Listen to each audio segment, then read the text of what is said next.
नमस्कार दोस्तों, मैं हूं अरुण और आप देख रहे हैं अभिनव डिजिटल टेक। आज मैं आप लोगों के लिए ट्रिपल सी या ओ लेवल का पहला पेपर M1 का पहले चैप्टर का ऑब्जेक्टिव क्वेश्चन लेके आया हूं, जो कि बहुत ही इम्पोर्टेंट है आने वाले ट्रिपल सी एग्जाम और ओ लेवल के लिए। तो चलिए देखते हैं क्वेश्चन कौन से हैं। पहला क्वेश्चन है, आउटपुट डिवाइस संभव करती है। आउटपुट डिवाइस संभव करती है। पहला ऑप्शन है डेटा को देखना एवं प्रिंट करना, डेटा को स्टोर करना, डेटा को इनपुट करना, इनमें से कोई नहीं। तो आउटपुट डिवाइस जो करती है डेटा को देखने और प्रिंट करने के काम आती हैं। तो आउटपुट डिवाइस के कुछ एग्जाम्पल हैं, जैसे कि आपका प्रिंटर हो गया, मॉनिटर हो गया, या आपका प्रोजेक्टर हो गया। तो ये सब क्या होते हैं, आपके आउटपुट डिवाइस होते हैं। तो इनका काम होता है या तो आउटपुट जो हमारा आता है उसको दिखाते हैं या तो उसको प्रिंट करते हैं।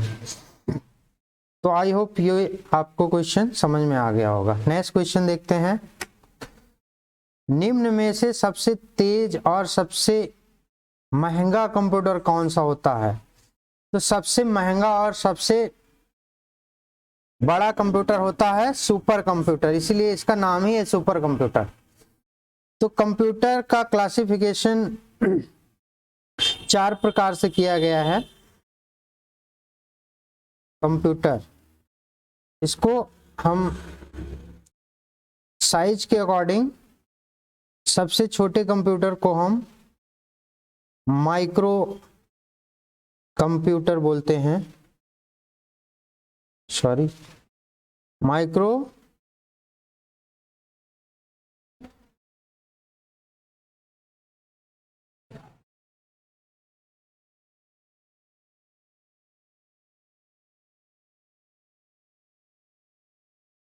पहले को हम माइक्रो कंप्यूटर बोलते हैं, दूसरे को हम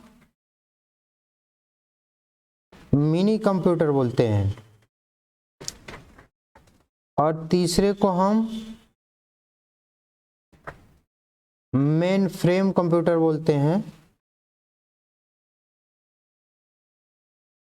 और चौथे कंप्यूटर को हम सुपर कंप्यूटर बोलते हैं। Super computer. तो कंप्यूटर ये सबसे छोटा होता है और ये सबसे बड़ा होता है। तो आप याद रखेंगे सबसे छोटा कंप्यूटर कौन सा होता है, माइक्रो कंप्यूटर, और सबसे बड़ा जो होता है सुपर कंप्यूटर होता है। नेक्स्ट क्वेश्चन देखते हैं, गणना कार्य के लिए निम्न में से किसका उपयोग किया जाता है। तो कंप्यूटर में CU का मतलब होता है कंट्रोल यूनिट, MU का मतलब होता है मेमोरी यूनिट, और ALU का मतलब होता है अरिथमेटिक लॉजिक यूनिट। तो गणना करने का जो काम होता है कंप्यूटर में वो ALU करता है। बेसिकली जो हमारा CPU होता है उसको 2 भागों में डिवाइड करते हैं। एक को बोलते हैं हम कंट्रोल यूनिट, दूसरे को बोलते हैं हम अरिथमेटिक लॉजिक यूनिट, जिसको हम शॉर्ट में ALU कहते हैं। तो ALU का काम होता है गणना करना, और कंट्रोल यूनिट का काम होता है जितने भी आपके फंक्शनैलिटी होती है, कमांड होते हैं, उन सब को वो कंट्रोल करता है।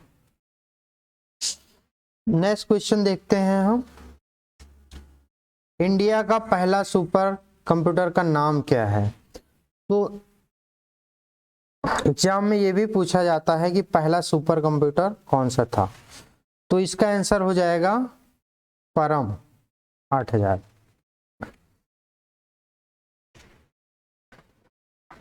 नेक्स्ट क्वेश्चन देखते हैं,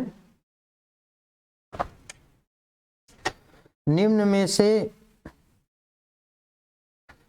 में से कॉमन पॉइंटिंग डिवाइस है touch pad, touch screen, mouse, track ball. तो ये जितने ऑप्शन दिए गए हैं ये सारे ऑप्शन जो हैं ये पॉइंटिंग डिवाइस का ही काम करते हैं, लेकिन इसमें दिया गया है कॉमन। कॉमन मतलब जो पॉपुलर हो, ज़्यादातर लोग यूज करते हो, तो वो हो जाएगा माउस। माउस जो होता है सबके पास होता है, बाकी टच पैड, टच स्क्रीन या ट्रैक बॉल सबके पास नहीं होता है, तो ये कॉमन नहीं है। तो कॉमन क्या हो जाएगा? माउस। ये आपका आंसर होगा। नेक्स्ट क्वेश्चन देखते हैं। निम्न में से कौन सी डिवाइस प्रिंटेड टेस्ट को इनपुट की तरह इस्तेमाल करती है? तो जो प्रिंटेड टेस्ट होते हैं, जैसे हमारी किताब छपी हुई है, उसको इनपुट के रूप में इस्तेमाल कौन करता है? तो उसका आंसर हो जाएगा आपका OCR, ऑप्टिकल कैरेक्टर रिकॉग्निशन। तो OCR का काम यही होता है कि जो टेस्ट में प्रिंटेड होता है, अगर आप स्कैन करोगे OCR मशीन से तो वो आपका लिखा हुआ टेस्ट के रूप में कंप्यूटर में दिखाई देगा। जैसे हम लोग टाइप करते हैं सेम उसी तरीके से। तो इसका आंसर हो जाएगा OCR। OMR का काम होता है, OMR आपके जो OMR सीट होती है, जो एग्जामिनेशन हम लोग देते हैं, तो उस सीट के लिए OMR मशीन का यूज किया जाता है। MICR का इस्तेमाल मैग्नेटिक इंक कैरेक्टर रिकॉग्निशन, इसका इस्तेमाल बैंकों में किया जाता है। नेक्स्ट क्वेश्चन देखते हैं। कंप्यूटर द्वारा उत्पन्न परिणाम को क्या कहते हैं? देखो, कंप्यूटर का काम होता है डेटा को एक्सेप्ट करना, डेटा इनपुट, ठीक, फिर उसको प्रोसेस करना, फिर फाइनल प्रोसेस करके हमें आउटपुट देता है। तो कंप्यूटर का काम क्या होता है? बेसिकली डेटा को इनपुट के रूप में लेना और उसको प्रोसेस करके आउटपुट के रूप में देना। तो आपका ये आंसर हो जाएगा ऑप्शन सी। नेक्स्ट क्वेश्चन देखते हैं। निम्न में से कौन सी मेमोरी रीड एवं राइट ऑपरेशन को साथ साथ करने की अनुमति देता है? तो ये हो जाएगा देता है, ठीक। तो इसमें है रोम है, रैम है, ईपी रोम है और सीडी रोम है। तो रैम जो होता है हमारा, इसको हम रीड राइट मेमोरी के नाम से भी जानते हैं। रैम को हम रीड राइट मेमोरी या रैंडम एक्सेस मेमोरी के नाम से जानते हैं। तो रीड राइट के लिए रैम का इस्तेमाल किया जाता है। तो आपका ऑप्शन बी सही हो जाएगा। बाकी सब रीड ओनली मेमोरी हैं, सीडी रोम, ईपी रोम, रोम। तो आपका आंसर हो जाएगा ऑप्शन बी रैम। इसको रीड राइट मेमोरी भी कहते हैं। नेक्स्ट क्वेश्चन है।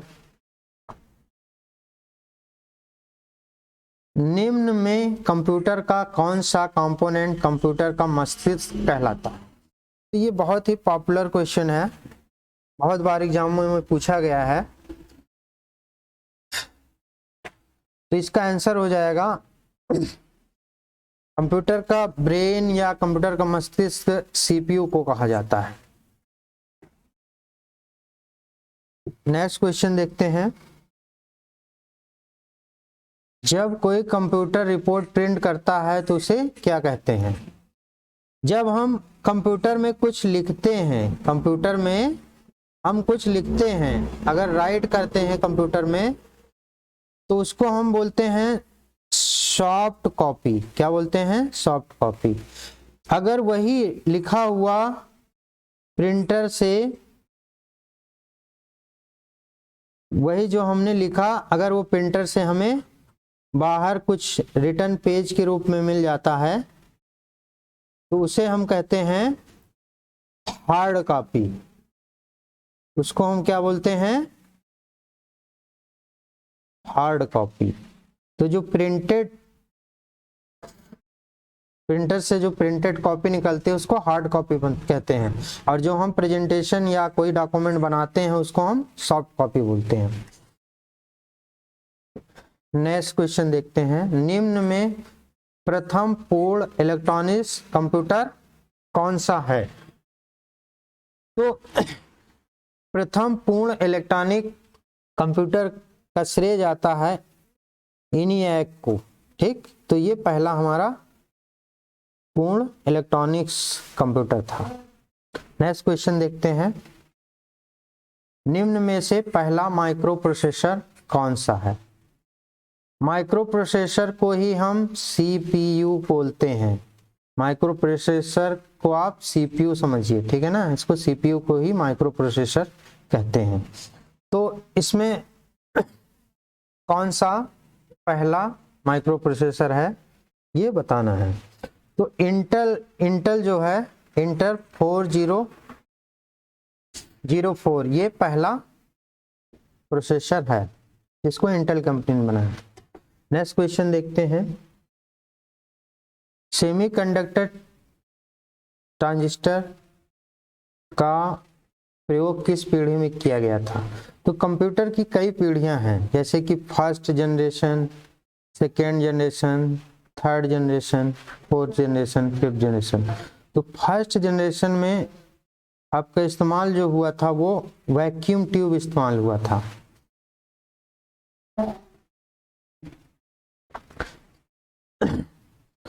फर्स्ट में आपका वैक्यूम ट्यूब इस्तेमाल हुआ था।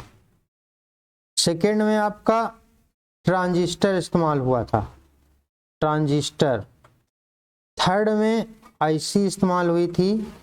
फोर्थ में VLSI इस्तेमाल हुई थी। और फिफ्थ जनरेशन में जो करंट में डेवलपिंग में है वहाँ पे हम ULSI इस्तेमाल करते हैं। तो यहाँ पे क्वेश्चन पूछा गया है सेमीकंडक्टर ट्रांजिस्टर का इस्तेमाल किया गया, तो ट्रांजिस्टर का इस्तेमाल किया गया था द्वितीय पीढ़ी में। तो आपका आंसर ये द्वितीय पीढ़ी हो जाएगा। तो ये आप याद कर लीजिएगा, ये बहुत बार पूछा जाता है कि कौन सी पीढ़ी में कौन सा कंपोनेंट यूज हुआ था। नेक्स्ट देखते हैं, माइक्रोसॉफ्ट विंडोज का आविष्कार किस जनरेशन में हुआ था?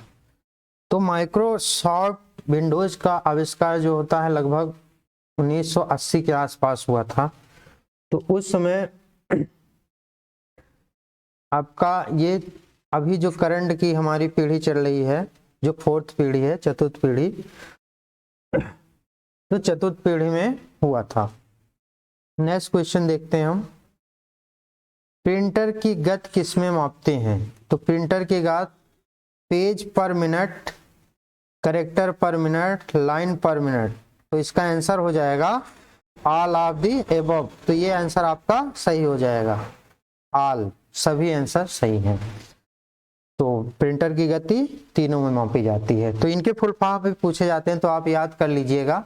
PPM का मतलब होता है पेज पर मिनट, पेज पर मिनट, और CPM का मतलब होता है कैरेक्टर पर मिनट, LPM का मतलब होता है लाइन पर मिनट।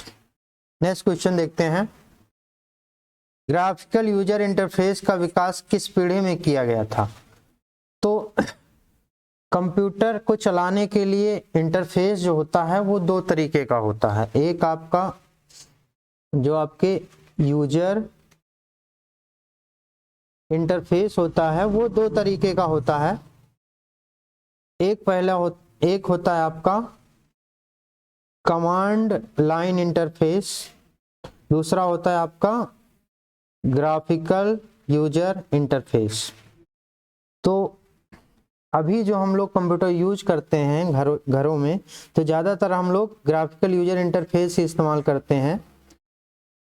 तो इसका आविष्कार हुआ था चतुर्थ पीढ़ी कंप्यूटर में, जब विंडोज आए थे हमारे तभी से स्टार्ट हुआ था। इससे पहले आपका कैरेक्टर लाइन इंटरफेस होता है या कमांड लाइन इंटरफेस होता था। नेक्स्ट देखते हैं, माउस को मदरबोर्ड पर बने किस पोर्ट से जोड़ा जाता है? तो जो हमारा माउस होता है उसको हम PS2 से भी जोड़ते हैं और USB से भी जोड़ते हैं। इसका आंसर हो जाएगा A और B दोनों। नेक्स्ट क्वेश्चन देखते हैं, चतुर्थ पीढ़ी के कंप्यूटर में प्रोसेसिंग स्पीड की गणना की जाती थी या की जाती है होना चाहिए, ठीक है ना, क्योंकि है होना चाहिए, ठीक।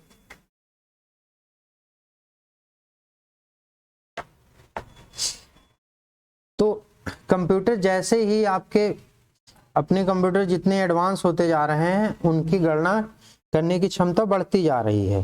तो चतुर्थ पीढ़ी के कंप्यूटर जो होते हैं वो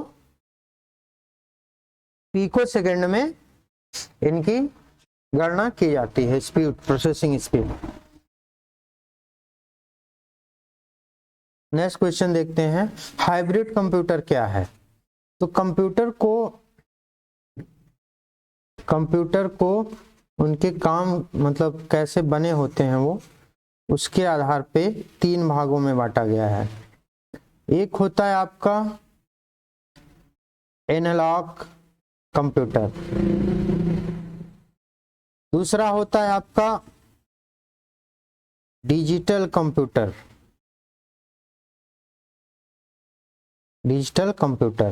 तीसरा होता है हाइब्रिड कंप्यूटर, तीसरा होता है आपका हाइब्रिड कंप्यूटर। तो जो एनालॉग कंप्यूटर और दोनों कंप्यूटर से मिल के बना होता है उसको बोलते हैं हम हाइब्रिड कंप्यूटर। तो ऐसा कंप्यूटर जो एनालॉग और डिजिटल दोनों से मिलके बना होता है। इसमें ऑप्शन देख लेते हैं। पहला है डिजिटल कंप्यूटर का पूरा रूप, एनालॉग कंप्यूटर का पूरा रूप, डिजिटल और एनालॉग का मिश्रण। तो ये आपका आंसर हो जाएगा, डिजिटल और एनालॉग के मिश्रण को हम हाइब्रिड कंप्यूटर कहते हैं। नेक्स्ट क्वेश्चन देखते हैं, रेलवे आरक्षण केंद्र में किस कंप्यूटर का उपयोग किया जाता है। अब देखो यहाँ पे कुछ बच्चों को डाउट भी हो सकता है कि जब हम रेलवे का आरक्षण करवाने जाते हैं तो हमारे सामने जो एम्प्लॉय होता है वो कंप्यूटर जो यूज करता है तो उसको हम लोग समझ सकते हैं। तो लेकिन यहाँ पे उसका एग्जामिनर का पूछने का मतलब ये नहीं है कि रेलवे आरक्षण में जो बंदा बैठा रहता है या एम्प्लॉय बैठा रहता है वो कौन सा कंप्यूटर यूज करता है। तो वो सिंपली वो माइक्रो पे लगा देगा, लेकिन इसका आंसर माइक्रो नहीं होगा। तो बड़ी बड़ी कंपनियां जो होती हैं वो कुछ बड़े स्ट्रॉन्ग पावरफुल कंप्यूटर का इस्तेमाल करती हैं। तो या तो वो छोटी कंपनी है तो वो मिनी कंप्यूटर का इस्तेमाल करेगी, छोटी कंपनी है तो छोटी कंपनी है तो मिनी का इस्तेमाल करेगी। अगर बड़ी कंपनी है तो वो मेन फ्रेम कंप्यूटर का उपयोग बड़ी कंपनी करती हैं, बड़ी बड़ी जो कंपनियां होती हैं। तो रेलवे जो है, रेलवे का आरक्षण बहुत बड़ा टास्क होता है तो इसलिए वहां पे मेन फ्रेम कंप्यूटर इस्तेमाल किया जाता है। तो इस क्वेश्चन से आप कंफ्यूज मत होइएगा, तो इसका आंसर मेन फ्रेम कंप्यूटर हो जाएगा। नेक्स्ट क्वेश्चन देखते हैं, प्लॉटर कितने प्रकार के होते हैं। प्लॉटर जो होता है हमारा आउटपुट डिवाइस का एग्जाम्पल है, ठीक। प्लॉटर हमारा आउटपुट डिवाइस का एग्जाम्पल है और ये 2 तरीके से होता है, 2 प्रकार के होते हैं। नेक्स्ट क्वेश्चन है, बातचीत को सरल बनाने के लिए सर्वाधिक किसका योगदान है। तो बातचीत को मतलब एक जगह से किसी भी सूचना को एक जगह से दूसरी जगह पे भेजने के लिए, सेंड करने के लिए हम आईटी गैजेट्स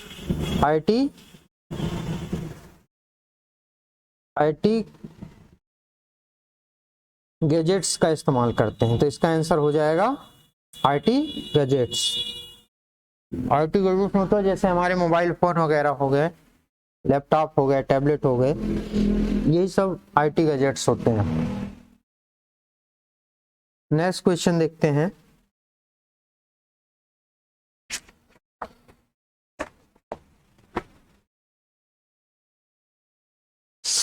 वर्तमान पीढ़ी के कंप्यूटर में प्रयोग किया जाता है।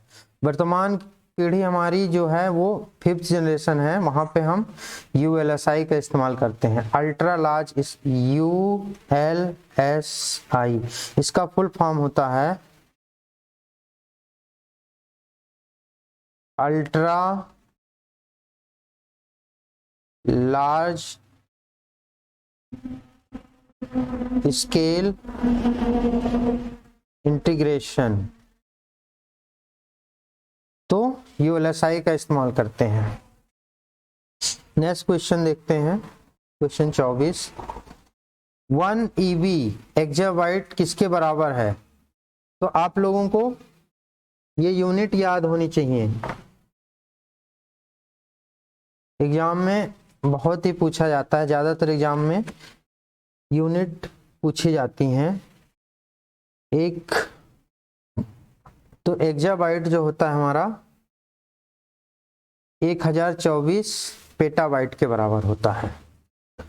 तो कुछ बेसिक यूनिट मैं लिख दे रहा हूं, जैसे कि 0 और 1, बाइनरी का 0 और 1 को हम बिट कहते हैं। अगर यही 4 बिट हो जाएगा, 4 बिट के कलेक्शन को हम एक निबल कहते हैं,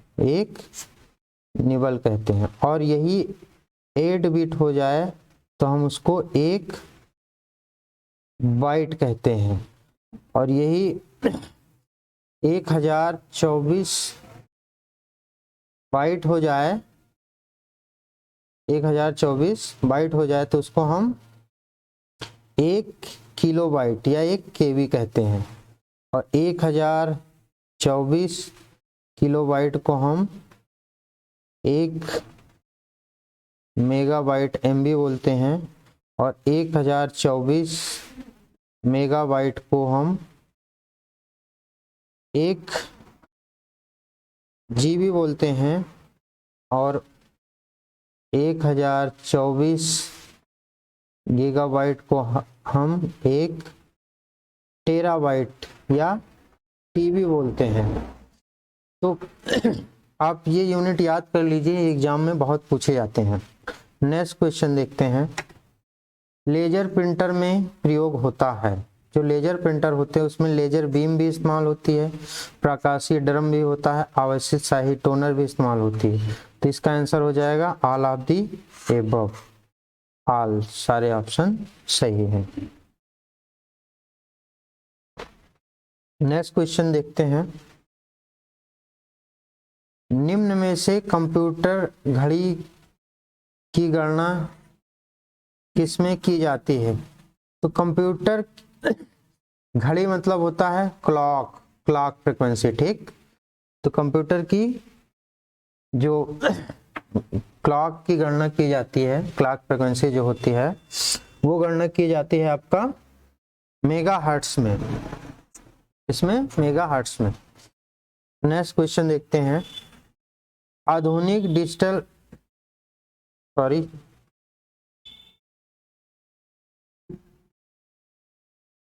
नेक्स्ट क्वेश्चन देखते हैं। आधुनिक डिजिटल कंप्यूटर में किस पद्धति का इस्तेमाल किया जाता है? तो इसका आंसर हो जाएगा बाइनरी नंबर सिस्टम का। तो पद्धति मतलब सिस्टम, ठीक। बाइनरी नंबर सिस्टम का इस्तेमाल किया जाता है। नेक्स्ट क्वेश्चन देखते हैं। यूनिवैक कंप्यूटर को माइक्रोसॉफ्ट कंपनी ने बनाया था, ये ट्रू फॉल्स क्वेश्चन है। तो माइक्रोसॉफ्ट कंपनी ने इसको नहीं बनाया था, तो इसका आंसर हो जाएगा गलत। नेक्स्ट क्वेश्चन देखते हैं। निम्न में से कौन सा, नेक्स्ट क्वेश्चन देखते हैं।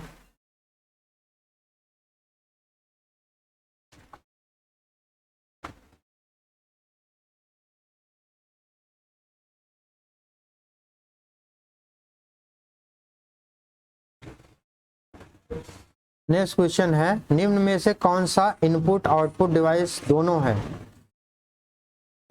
तो जो आपका मॉडेम होता है ना, मॉडेम, इसका फुल फॉर्म होता है एमओ, मतलब होता है मॉड्यूलेटर, और डीईएम का मतलब होता है डीमॉड्यूलेटर। तो मॉड्यूलेटर और डीमॉड्यूलेटर मीन्स मॉडेम को हम इनपुट और आउटपुट डिवाइस दोनों कहते हैं।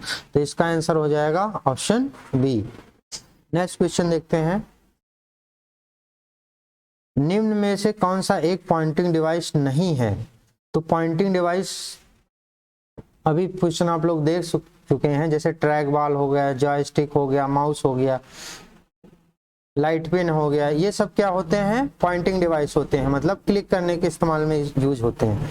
तो इसका आंसर हो जाएगा स्कैनर। स्कैनर जो है हमारा इनपुट डिवाइस है, ठीक, ये पॉइंटिंग डिवाइस नहीं है।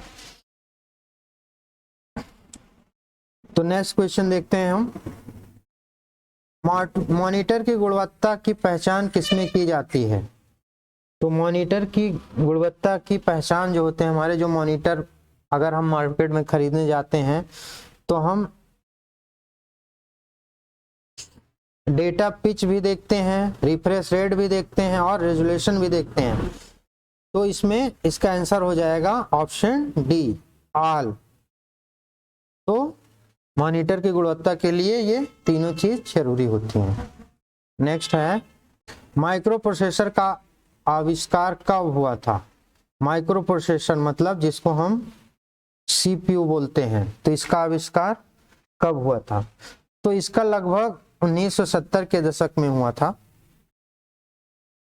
नेक्स्ट क्वेश्चन देखते हैं, कंप्यूटर की उत्पत्ति किस शब्द से हुई है? तो कंप्यूटर जो शब्द बना हुआ है वो कंप्यूट से बना हुआ है, तो इसका आंसर हो जाएगा ऑप्शन बी, कंप्यूट मतलब गणना, ठीक है ना, गणना मतलब गणना करना या कैलकुलेटर, ठीक, कैलकुलेटर से बना हुआ है कंप्यूटर। नेक्स्ट क्वेश्चन देखते हैं, निम्न में से कंप्यूटर की विशेषता है? कंप्यूटर की विशेषता स्पीड भी होती है, एक्यूरेसी भी होती है और स्टोरेज कैपेसिटी भी होती है। तो इसका आंसर हो जाएगा ऑल ऑफ दीज। इन दिए गए सभी ऑप्शनों सारे सही हैं, तो ऑप्शन डी पे आप टिक करेंगे। नेक्स्ट क्वेश्चन है, मुख्य रूप से कंप्यूटर 3 प्रकार के होते हैं? हाँ बिल्कुल होते हैं, ट्रू है ये, एनालॉग कंप्यूटर, डिजिटल कंप्यूटर और सुपर कंप्यूटर। नेक्स्ट क्वेश्चन देखते हैं,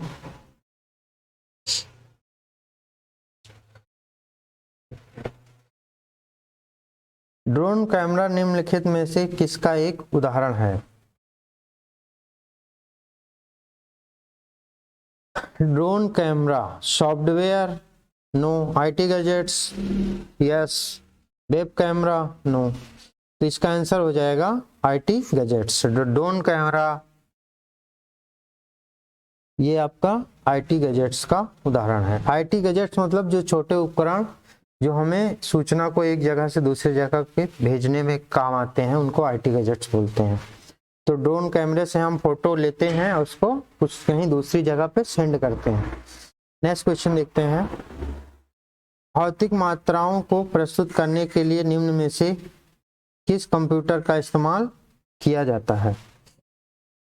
तो इसमें इसका आंसर हो जाएगा एनालॉग कंप्यूटर। तो भौतिक मात्राओं को प्रस्तुत करने के लिए एनालॉग कंप्यूटर का इस्तेमाल किया जाता है। नेक्स्ट क्वेश्चन देखते हैं, निम्न में से सबसे छोटा कंप्यूटर कौन सा है? तो अभी हमने पिछले क्वेश्चनों में बताया था कि माइक्रो कंप्यूटर जो होता है हमारा सबसे छोटा कंप्यूटर होता है, तो इसका आंसर हो जाएगा माइक्रो कंप्यूटर। नेक्स्ट क्वेश्चन देखते हैं, बड़ी बड़ी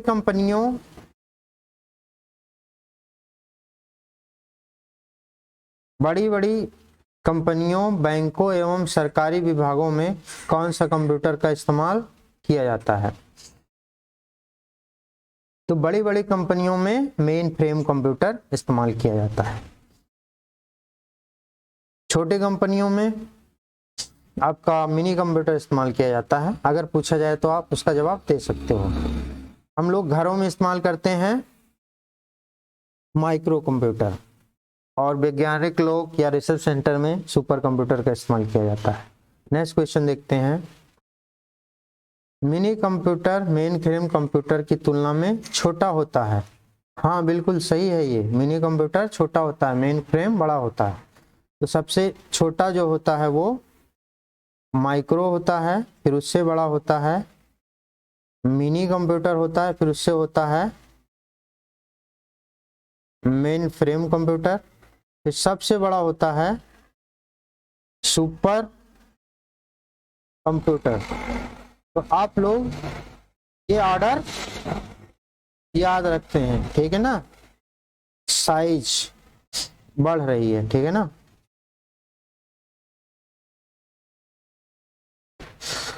नेक्स्ट क्वेश्चन देखते हैं,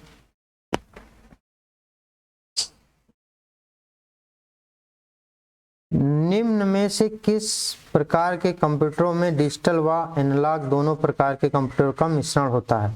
तो ये भी क्वेश्चन हाइब्रिड कंप्यूटर है, इसको हम पहले क्वेश्चन में बता चुके हैं। नेक्स्ट क्वेश्चन देखते हैं, भारत का पहला सुपर कंप्यूटर परम 8000 है, जिसको किसने निर्मित किया था। तो ये आपका सीडेक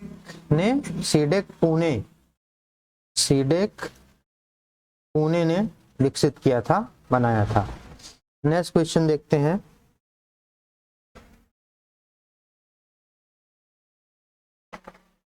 नेक्स्ट क्वेश्चन है, दुनिया का पहला सुपर कंप्यूटर कौन सा है।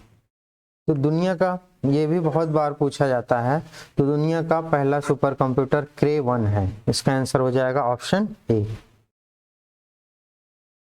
ECGMRI में किस प्रकार के कंप्यूटर का उपयोग किया जाता है। तो ECG में आपका हाइब्रिड कंप्यूटर का इस्तेमाल किया जाता है। नेक्स्ट क्वेश्चन, विश्व का पहला सुपर कंप्यूटर कब निर्मित किया गया था। तो ये आपका क्रे 1 जो है 1976 में विकसित किया गया था। तो इसका ऑप्शन हो जाएगा, तो ये कौन सा था, क्रे 1। इसको कब विकसित किया गया था, 1976 में। नेक्स्ट क्वेश्चन देखते हैं, डिजिटल कंप्यूटर को मुख्य रूप से 4 भागों में बांटा गया है। हाँ डिजिटल कंप्यूटर, ये जो हम अभी क्लासिफिकेशन बताए थे आपका, mini computer, micro computer, main frame computer, super computer, ये डिजिटल कंप्यूटर के ही एग्जाम्पल हैं। तो ये ऑप्शन आपका ट्रू हो जाएगा। नेक्स्ट क्वेश्चन देखते हैं, प्रथम जनरेशन के कंप्यूटर में किस टेक्नोलॉजी का उपयोग किया गया था। तो ये भी क्वेश्चन हम बता चुके हैं, वैक्यूम ट्यूब का इस्तेमाल किया गया था। नेक्स्ट क्वेश्चन देखते हैं, हेक्साडेसिमल नंबर सिस्टम में कौन सा सिंबल इस्तेमाल होता है। तो हेक्साडेसिमल में 0 से 9 और A से F तक इस्तेमाल करते हैं। तो हेक्साडेसिमल नंबर का बेस पूछा जाए आपसे, बेस जो होता है इसका 16 होता है, और इसमें नंबर होते हैं 0, 1, 2, 3, यहाँ 9 के बाद A, B, C, D, E और F तक। तो 10 को A बोलते हैं, फिर B को क्या बोलते हैं, 11 बोलते हैं, फिर C को 12 बोलते हैं, और D को 13 बोलते हैं, और E को 14 बोलते हैं, और F को 15 बोलते हैं। तो ये आप लोग याद रखेंगे, ये आपसे पूछे जाते हैं। नेक्स्ट क्वेश्चन देखते हैं, निम्न में कौन सा इनपुट और आउटपुट डिवाइस ध्वनि को विद्युत ऊर्जा में बदलता है। तो देखो, जो ध्वनि होती है, ध्वनि जो हम बोल रहे हैं, ठीक, ये इसको इलेक्ट्रिकल सिग्नल में बदलने के लिए इस्तेमाल होता है माइक्रोफोन। तो अभी जो हम वीडियो रिकॉर्ड कर रहे हैं, माइक से ही बोल रहे हैं, तो इसका आंसर हो जाएगा, निम्न में से कौन सा इनपुट और आउटपुट ध्वनि को विद्युत ऊर्जा में बदलता है। तो इसका आंसर हो जाएगा आपका माइक्रोफोन। ठीक,